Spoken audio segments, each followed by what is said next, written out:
Hello and welcome to this English learning video. Today I will teach you a simple and powerful way to improve your English speaking. It is called the shadowing technique. What is shadowing? Shadowing means you listen to someone speak in English, then you repeat the words immediately after them. Try to copy the voice, the speed, and the feeling of the speaker. You become like their shadow. That's why it's called shadowing. This method helps you speak more clearly, understand English better, and feel more confident when talking. Now, I'm going to tell you a story. This story is told by a girl, and she is also the main character. The story is called I Went to the Airport. Are you ready? Let's begin. And don't forget to like and subscribe to the channel so you can get more shadowing stories to practice English. My name is Anna. I am 22 years old. I live in a small town with my mother and my little brother. I work in a bookstore. I like my job because I love books.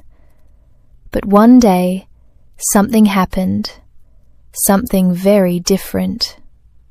It was a rainy morning. I woke up early and checked my phone. There was a message from my best friend, Maya.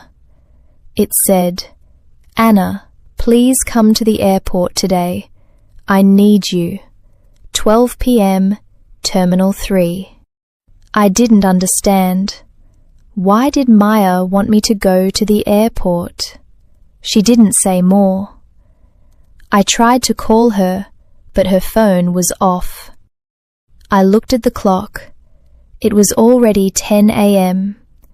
I had only 2 hours.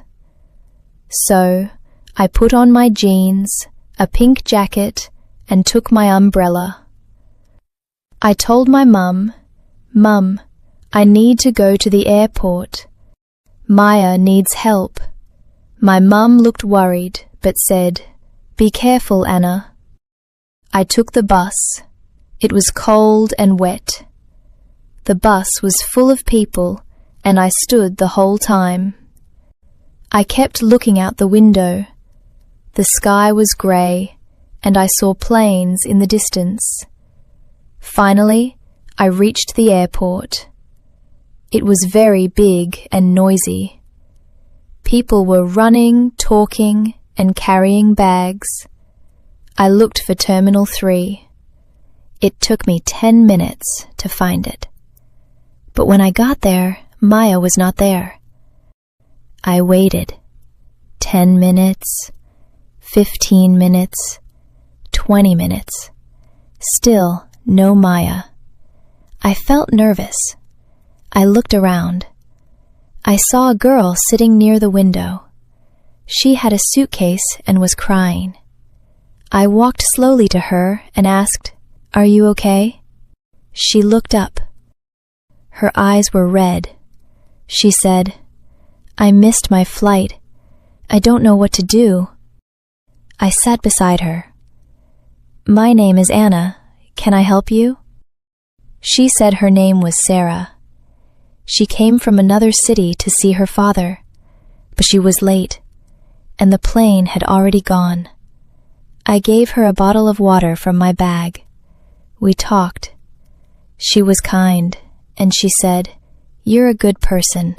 Thank you." Suddenly, I got a call. It was Maya. I picked up the phone quickly. "Anna, where are you?" she asked. "I'm at Terminal 3, waiting for you." Maya said, "Oh no, I meant Terminal 2. I'm here and I'm scared. Please come fast."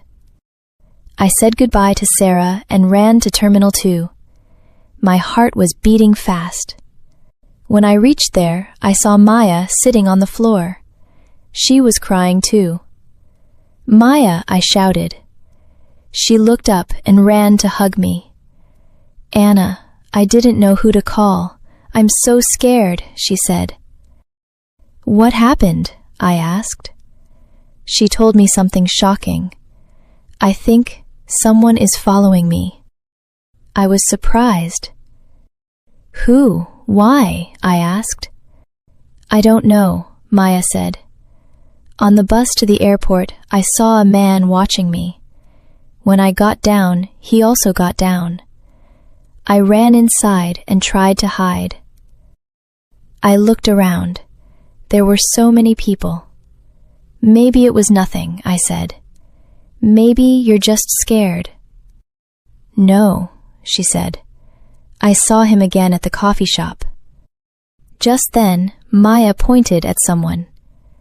That's him, she whispered. I turned to look. A man with a black cap and a brown coat was standing near the exit. He was looking at his phone. My hands felt cold. I said, "Stay here. I'll go talk to him." But before I could walk, the man looked at us and walked away. We didn't move. We just watched him disappear into the crowd. Maya said, "Do you believe me now?" I nodded. We sat for a few minutes in silence. Then I said, "Let's tell the airport police." We walked to the help desk and told everything. They listened and said, "Don't worry, we will check the cameras." We felt a little safe after that. Maya looked at me and smiled. "I'm lucky to have you," she said. I said, "Next time, tell me the right terminal." We laughed. But something still didn't feel right. Why was the man following her? Was it just a mistake? Or was something else going on? I looked at Maya and said, "Let's go home, but we need to be careful." She nodded. We walked outside together. It was still raining. I opened my umbrella. We got into a taxi. As we sat in the back seat, I saw something. Through the taxi window, a man, a black cap, a brown coat. He was watching us again. The taxi started moving. Rain hit the windows. Maya sat next to me, holding my hand. I looked out the window again. The man with the black cap was standing under a tree. He was watching our taxi. My heart beat faster. "Maya," I whispered. "He's still there. He saw us leave." Maya looked out. She saw him too. Her eyes became wide with fear. "Do you think he will follow us?" she asked. "I don't know," I said. "But we're not going home. We need to be smart." I told the driver, "Sir, can you take us to the main city mall? Not home." He said, "Okay." The driver changed direction. I looked behind. A black car turned after us. I felt a chill. "Maya, that car, it's behind us." Maya looked back. It was the same man. He was driving. "Why is he doing this?" she asked. "I don't even know him." I didn't have answers. We reached the mall. It was big, busy, and full of people. We quickly got out and walked inside. The man didn't stop. He parked and followed us. We walked fast. We went into a shoe store, then a clothing shop. "He's still coming," Maya said. I grabbed her hand and said, "We have to find a guard." We found a security officer. "Sir," I said, "a man is following us. Please help." The guard looked serious. "Can you show me who?" We pointed at the man. The guard walked to him and asked, "Sir, why are you following these girls?"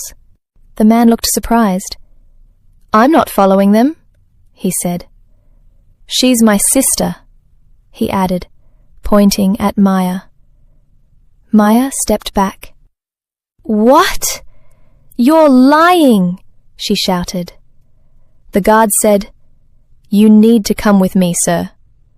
The man tried to run, but 2 more guards came and stopped him. The police were called. We sat down and waited. A kind lady brought us tea. Maya was shaking. I put my arm around her. The police came. They asked us many questions. They also checked the mall's cameras.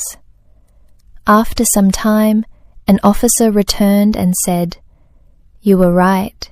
He was following you from the airport." "Why was he doing that?"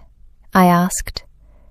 The officer said he had some photos of Maya on his phone.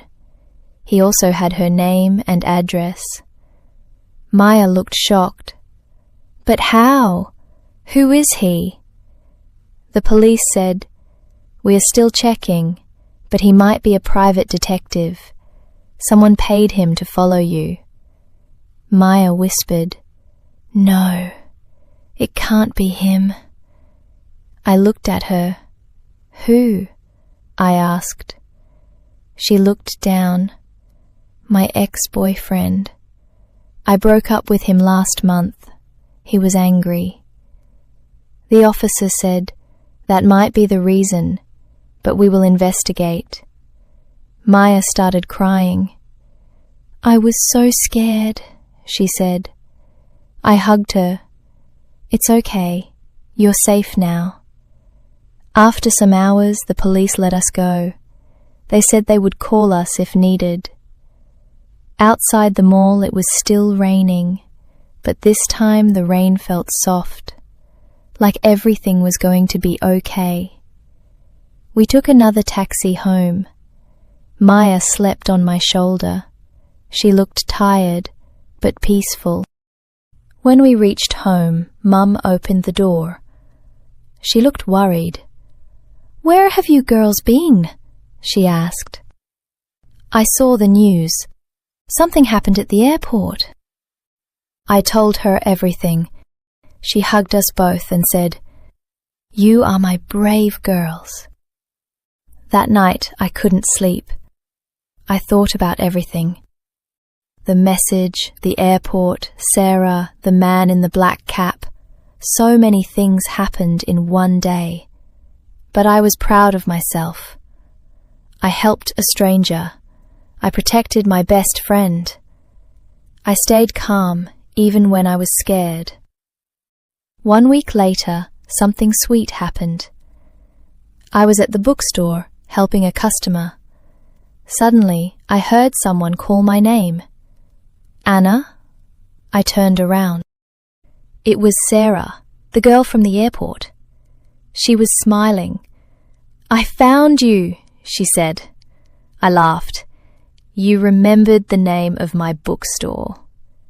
She nodded. "I wanted to say thank you again. You helped me that day." We sat for coffee. She told me she met her father later that night, and now she was living in our town. She said, "I don't have many friends here. Can we be friends?" I smiled. "Yes, I'd love that." That day, I understood something important. Sometimes, scary things happen. Sometimes, we don't know why things happen. But when we are brave, when we help each other, when we stay kind and strong, good things come back to us. I went to the airport just to help a friend. But I found more. I found courage. I found friendship. And I found my own strength. Now, it's your turn to practice. Watch this video again. Pause after each sentence. Repeat it using the shadowing technique. Copy the voice. Feel the emotion. And speak with confidence. This is how you grow your English speaking power. Don't forget to like this video and subscribe to the channel. More shadowing videos are coming soon. Thank you for learning with me. See you next time.